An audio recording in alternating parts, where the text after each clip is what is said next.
Why meat, butter, eggs, and fat belong in your diet. That's essentially what we're talking about because I've got a guest on that I'm so excited about. We're talking about your diet and agriculture in this episode of The Business of Agriculture.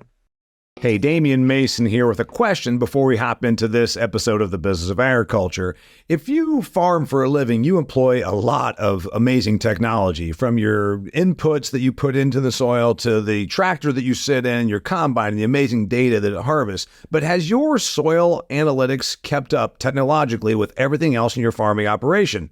I would venture to say that no, it is not. Sure, you check for your nitrogen, your phosphorus, your potassium, your micronutrients as well. But what about disease pressure? Do you know what diseases and what pests you're going to face next year? No, you don't. But you can now figure that out with Pattern Ag's predictive analytics. Think about it. They can tell you now with testing what the likelihood of facing nasty diseases, things like cyst nematode or sudden death syndrome, what the likelihood of you having this in your field, then you know how to prepare, how to treat, and where to invest your money. It's using technology to make you bigger yields and therefore make you bigger money. Go to www.pattern.ag to learn more. They are pioneering the way in predictive agronomy.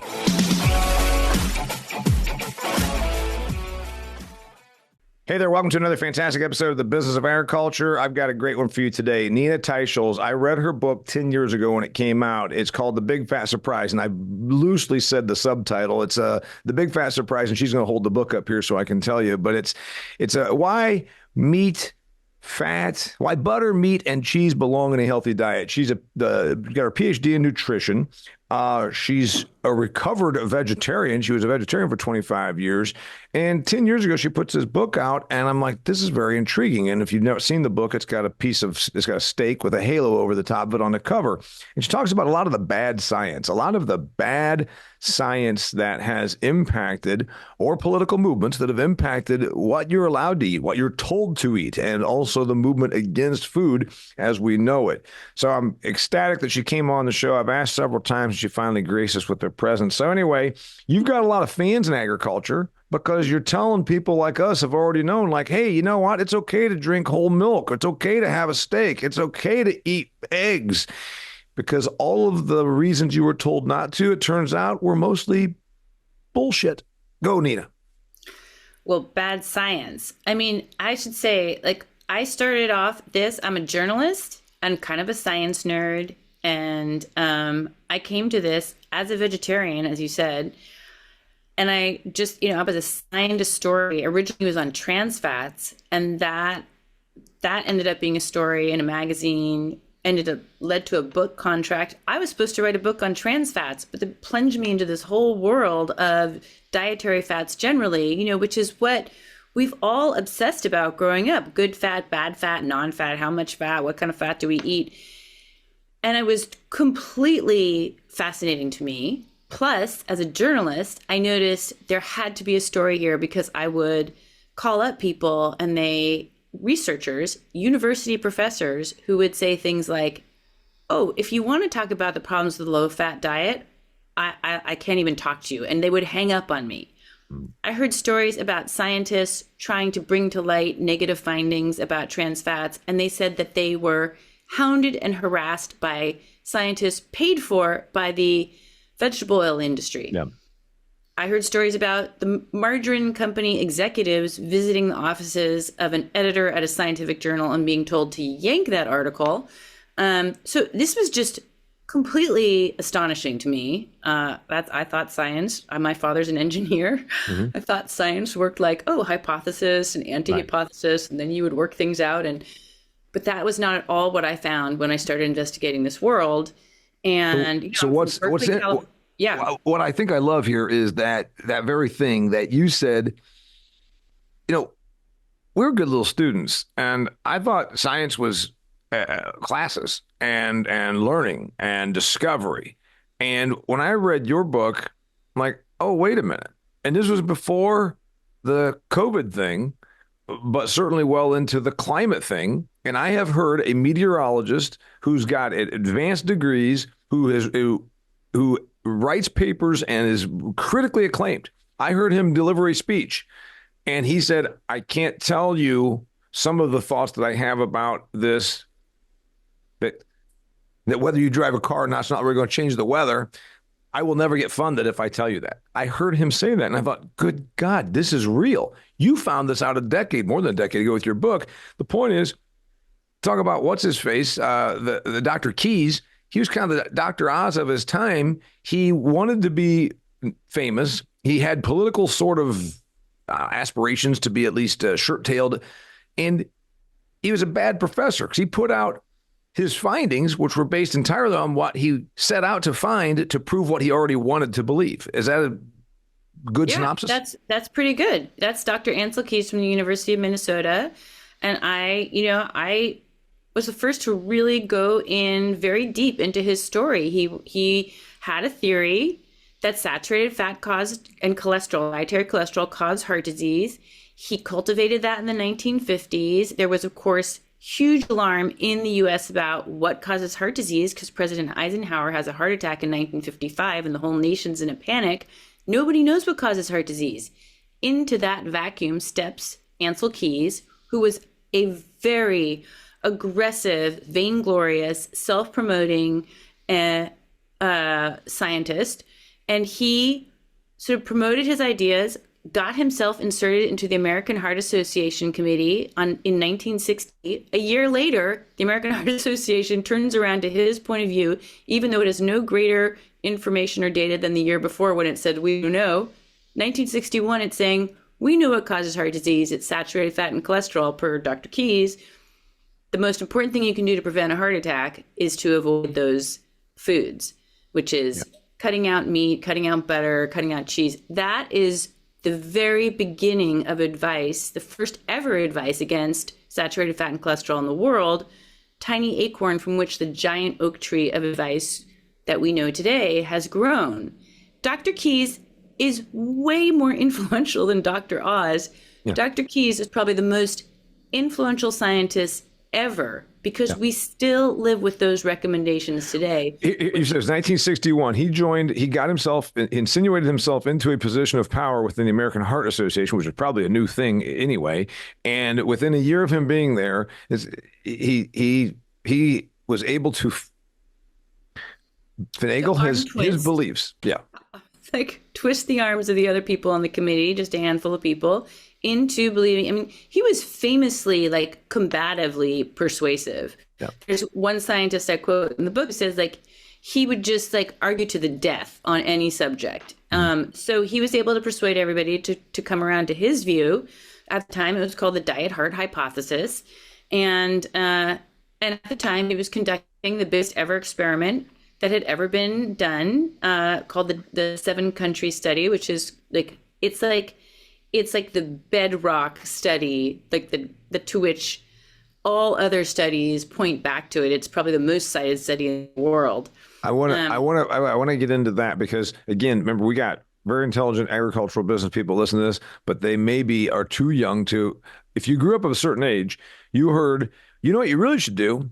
You should switch to a Mediterranean diet because that was spawned by this country of seven studies, whatever the hell it was. 7-country study. 7-country study. And that's where that's all derived from. And the point you're making is this dude Keyes is way more influential than Oz.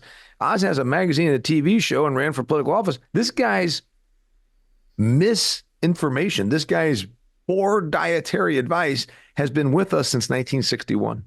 Correct. Adopted by the U.S. government in 1980 with the U.S. Dietary Guidelines. And I believe switching Americans from natural proteins and fats, okay, so meat, dairy, that used to be at the center of every meal and dinner plate, switching Americans from that over to a high grain, high carbohydrate diet, more fruits and vegetables, more grains, that diet, I believe from all the accumulated scientific evidence has caused the epidemics of disease that we have in our country now and is probably more responsible for more deaths in America than any other idea. I mean, maybe worse than tobacco. Maybe worse than tobacco. Obesity and diabetes, et cetera, that we have now, you could almost say it's worse than tobacco. The top 7 causes of death are all diet related. And I don't even think lung cancer is among them. No. I mean, if you look, you just like go down the list and you know, diabetes, you lose 12 years off of your life from having diabetes. What is diabetes? Diabetes is absolutely a disease of having excessive carbohydrates, too many carbohydrates, too long, over too much time. That is the diet that's recommended to us first by the American Heart Association, then by the US government. It causes diabetes. Yeah. And the real tragedy is that, and this is what I've been fighting for, like in the 10 years since I published my book, I started a nonprofit corporation trying to change and get science to our government guidelines, which are so powerful. They are the single most powerful lever on what Americans think is healthy and choose to eat.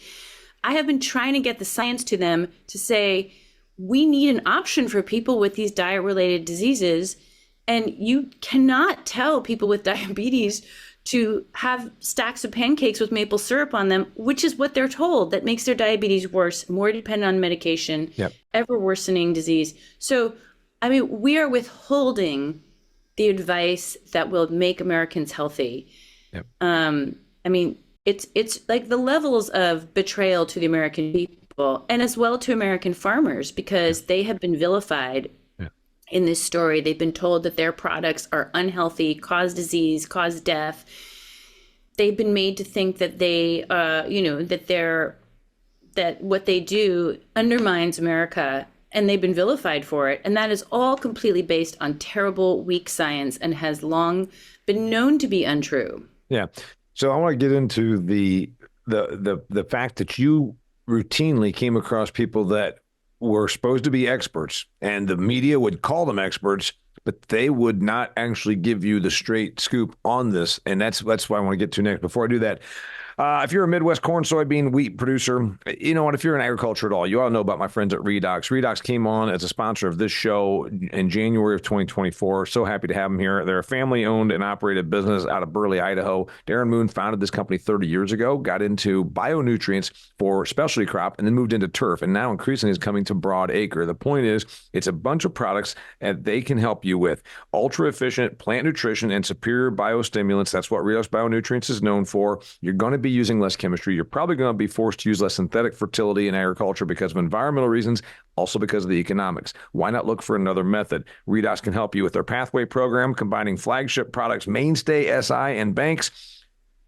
BANX that is, with breakthrough nitrogen optimization through their new RDXN technology. If you want to find out more about this, get detailed information, agronomic contacts, go to redoxgrows.com/Midwest, redoxgrows.com/Midwest.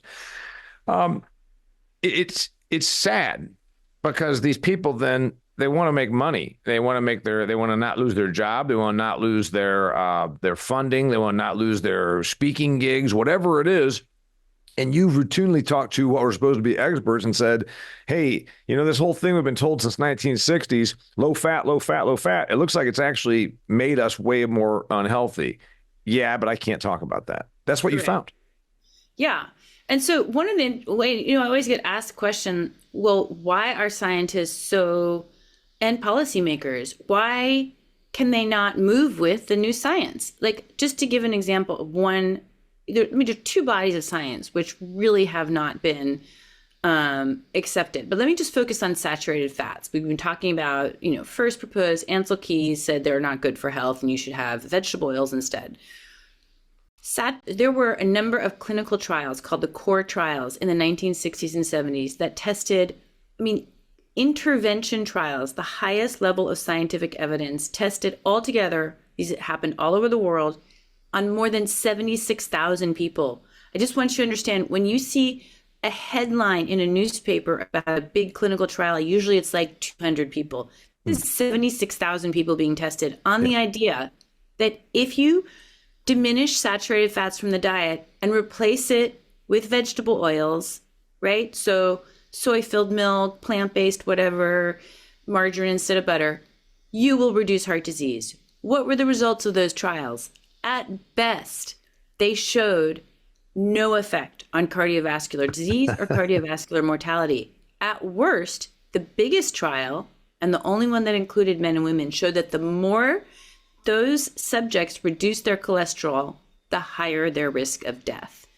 That finding, by the way, just to give you a sense of the field of nutrition science, was hushed up, never published, and it wasn't found until 2016 when somebody went into the basement and retrieved the original computer tapes from the since deceased lead investigator. And when was it originally done?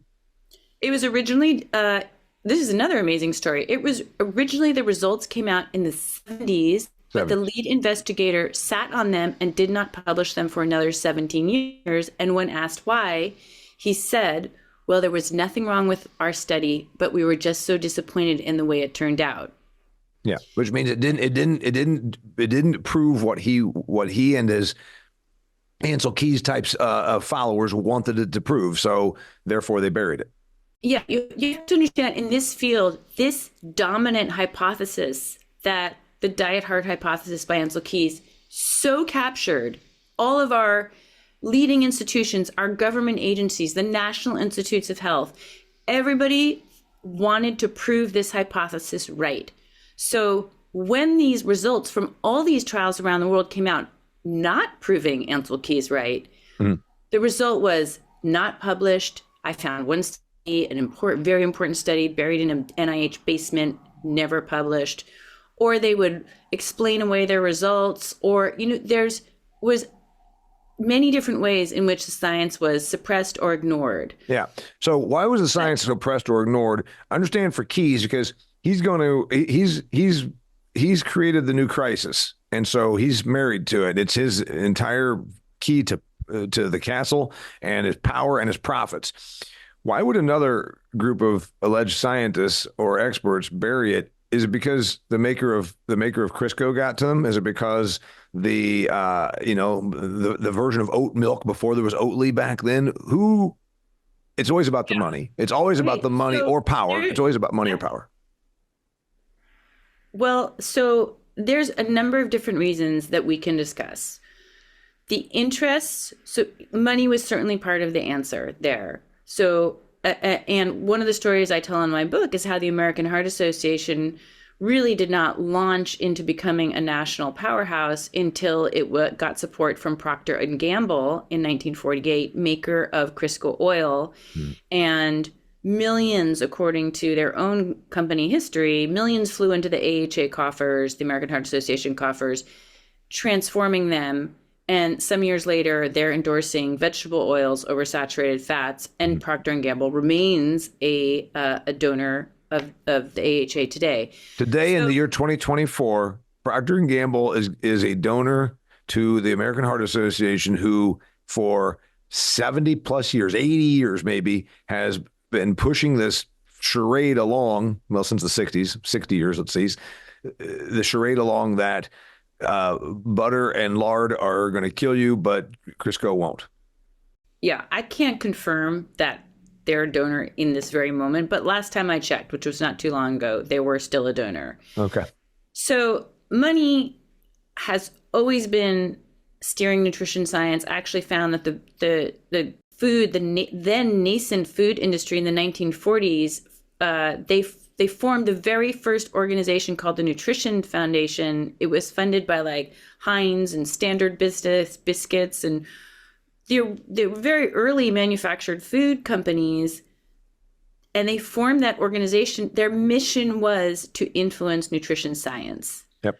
You influence science at the very start of it. You fund scientists, and then you can get the desired results. And we've just seen this time and time again, where industry-funded studies turn out to have the results that favor that industry. So money has always been a player, but then I also want to talk about other influences here. Why a status quo hypothesis became impossible to challenge. So there's also the fact that you have institutional bias. That the American Heart Association has thrown its entire weight and all of its credibility behind this hypothesis. Then the U.S. government did the same. And to clarify, the hypothesis being that saturated fat, which meant animal derived fat. And by the way, you know why it worked? One reason it worked so much, Nina, is because I guess on the surface it makes sense. Oh, you're fat. It's because you ate fat. You got cholesterol. It's because you ate cholesterol. That's you are what you eat. We've been told that since we were children. So you can see how it is easily perpetuated because it Right. seems, the initial, Seems intuitive. you first see it. Yeah, I mean, so much science seems intuitive. Like, oh, it seems intuitive that fiber would help my gut move along. But when they do clinical trials, they find out that a high fiber diet like causes or is causing irritable bowel problems. Yeah. And people remove Right. it, they eliminate those problems. So it's like you can't just rely on intuition about science. Science is very complicated. I mean, anybody who's taken biology knows like how impossible it is to memorize all those chemical pathways. The idea that fat makes you fat, I call it in my book like the most unfortunate homonym. Like the fat you eat is not the fat you get, right? Yeah. It just isn't. Your Right. body actually turns sugars and starches into fat. Right. That's what happens chemically. So, yeah, it seems intuitive, but scientists are supposed to be better than that. Right. So, but I'm talking about like this adoption by bureaucracies like the federal government, like the National Institutes of Health, where anytime there's a favored hypothesis, it's very hard for scientists and institutions to change course, right? There's cognitive dissonance. You can't believe you've been wrong. Right. Money is in, as you said, with climate change, the money is in supporting an accepted dominant hypothesis. You don't get research funding and I've interviewed scientists who told me this, I won't get funding, or I've been kicked out of the field because I kept pursuing this line where nobody would invite me to conferences anymore. Yep. I didn't get research funding, which is of course the lifeblood of any scientist. And then bureaucracies don't want to be seen as flip-flopping on their publics. They just don't. They lose all sorts of credibility if they do, and they understand that. So, like, for instance, did you know there are no more official caps on dietary cholesterol anymore?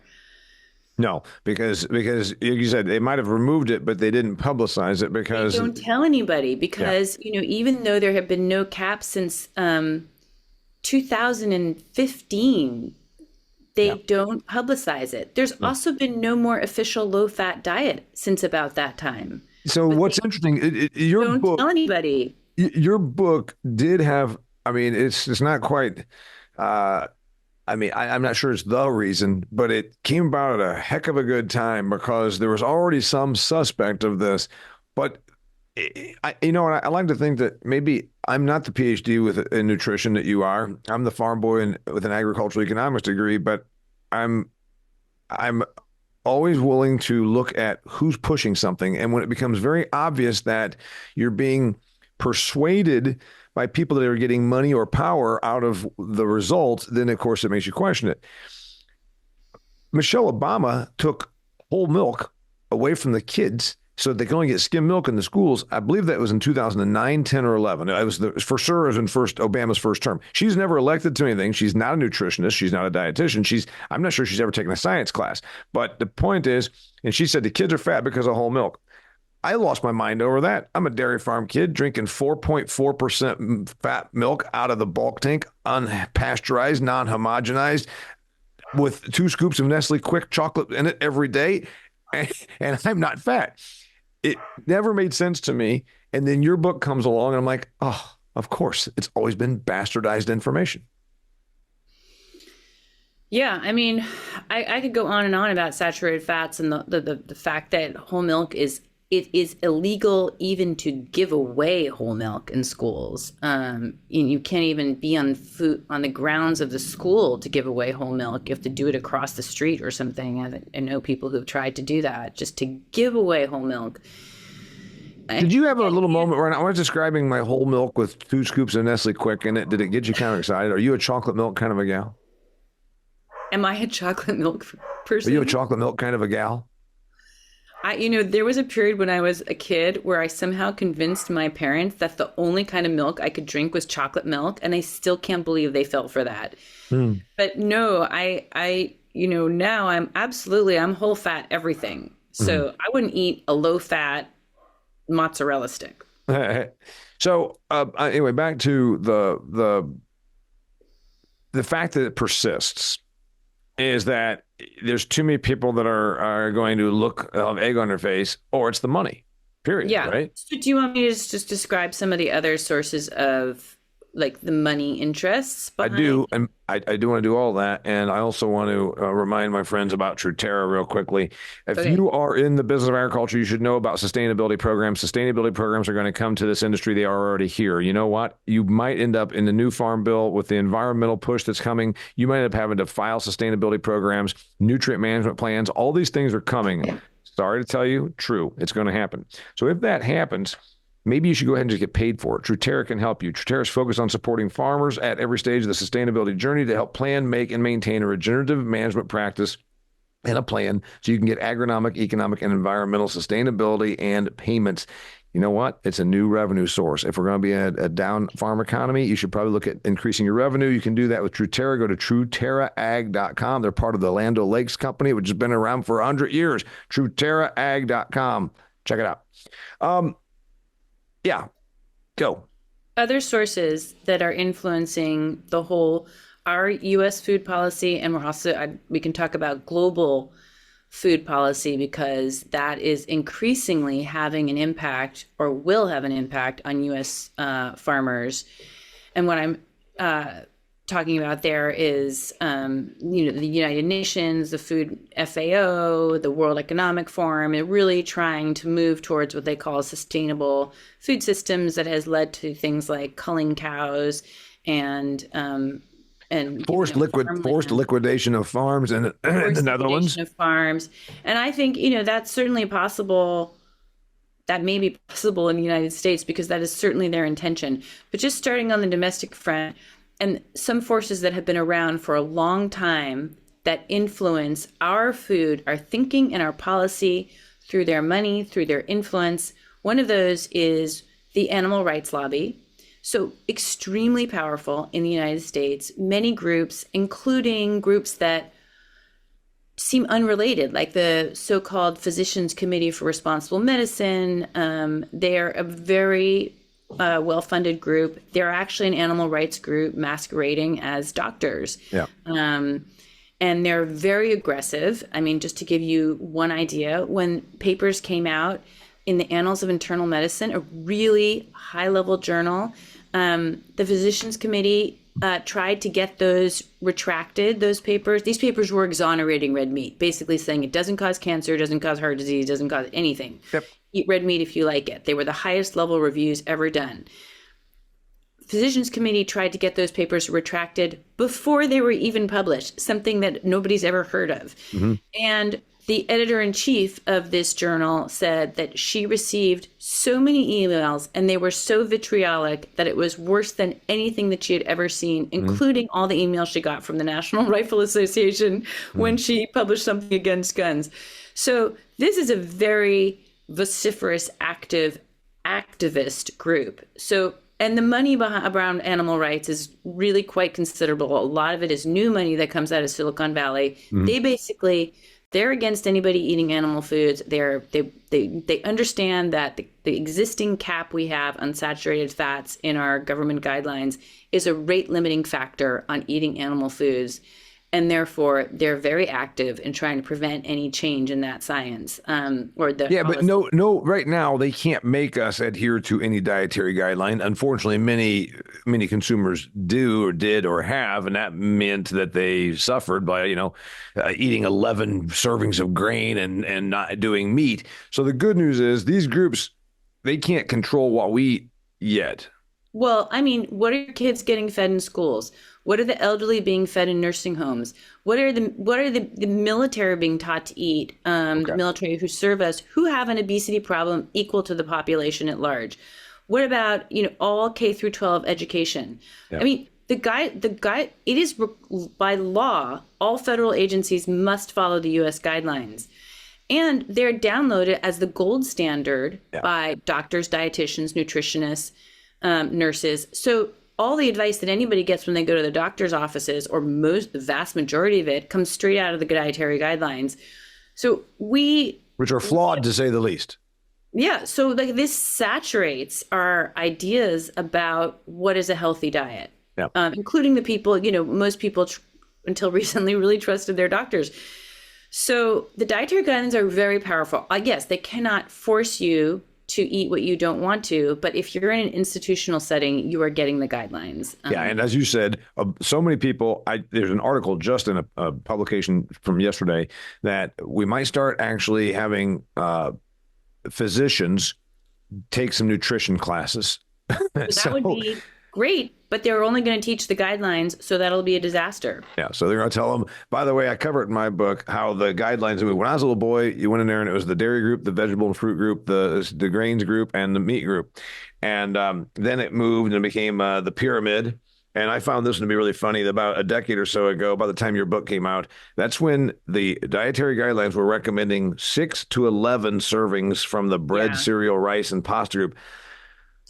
I grew up on a dairy farm. We had rations for our heifer calves that weren't getting 11, weren't getting this much grain, and let alone to a human humans are naturally omnivorous, hunters and gatherers. This thing flies in the face of, it's always flown in the face of logic to me. And I guess that's why yeah. I mean, maybe some of your farmer friends will remember that the advice to fatten pigs was skim milk and grains. That was the best formula for fattening them. And guess what? That fattens humans too. That's right. It certainly does. So yeah, that's more a problem about the dietary guidelines. And I just released an episode recently. Before we get away from the money angle, let me just finish that just a tiny bit. The other force influencing our nutrition policy is really out of like left field, which is the Seventh-day Adventist Church, which is so much more powerful than anybody realizes. They believe, as a matter of faith, that everybody must be a vegan.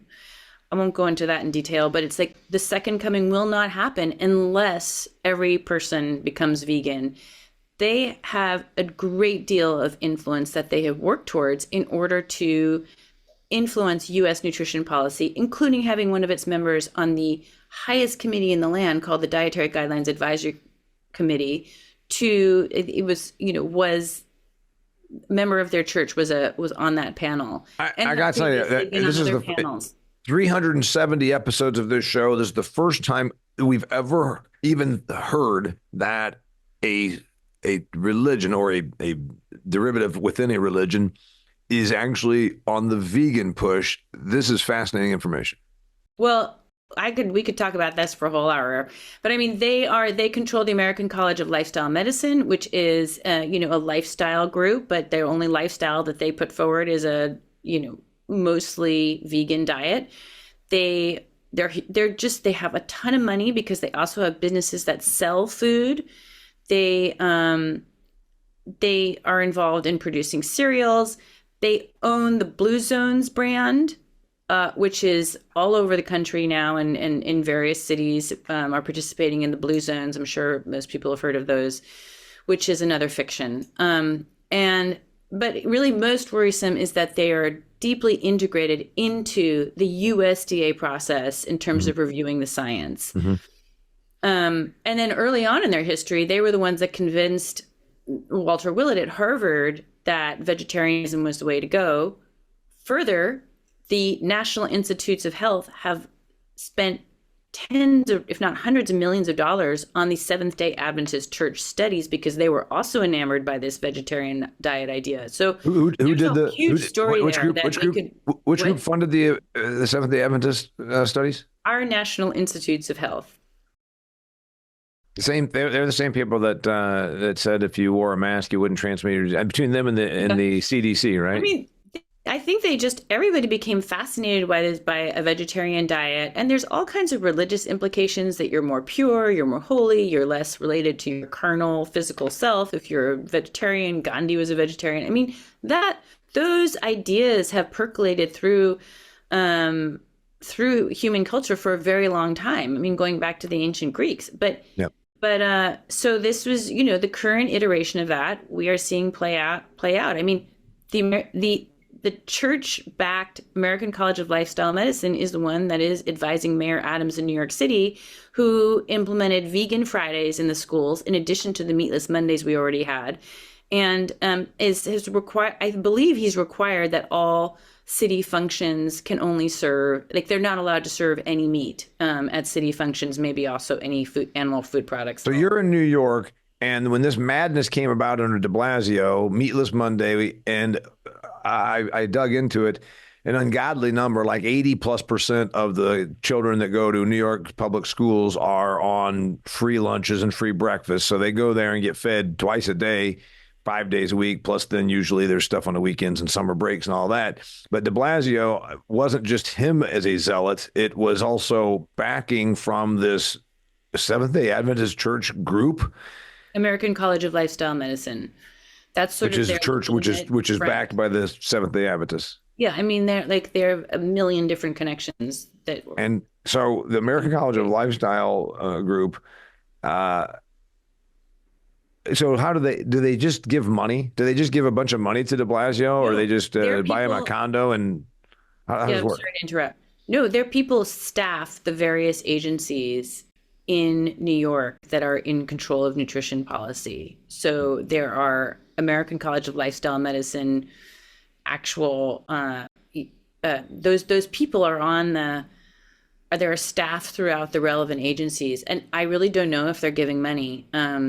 Well, I just always, when it's involved with politics and I would assume that there's probably a money trail, but But okay, so it's a good segue to which is that New York is part of I think it's called the 40 Cities Group, which is a global group to which cities around the globe participate, and one of their pledges, C40, one of their pledges is to convert to sustainable diets, which always means reducing or eliminating meat and dairy and converting to something closer to a vegan diet. And there are hundreds of cities that have signed this pledge, including many in the United States, and New York is one of them. But that kind of shifts us over to the global scene, which is also tied up of another influence we haven't discussed so much, but is food and pharma, right? Because pharma benefits, I mean, their sweet spot really is chronic disease, which is somebody taking medications. The average American takes 4 to 5 medications every month and more as they age, taking those medications over an extended period of years.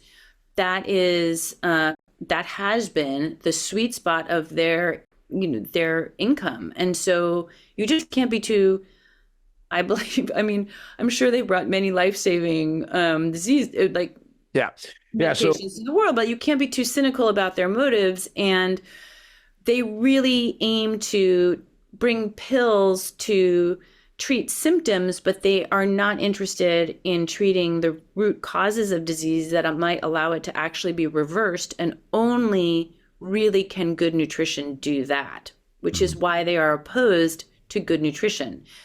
And when I did an analysis of really the first ever systematic analysis of the U.S. Dietary Guideline Advisory Committee, it's the committee that formed the guidelines we currently have, 95% of that 20-person committee was found to have a conflict with food or pharma. And more than half the committee had 30 such conflicts or more. And meaning they sit on boards, or they get money from board memberships, scientific advisors. In a couple cases, they had been employees of these companies. Yeah. They might get research funding from them. Any kind of tie that is likely to be financial. Consulting fees. Whatever. Yeah, all of that we tracked and counted. One committee member had 152 of these ties. And, the most common companies that are involved are like Kellogg, Dannon, Mead Nutrition, Unilever, and coincidentally, Nestle, Pepsi, Unilever, Dannon. We also see those companies involved at a very heavy level on the global scale. Mm-hmm. So,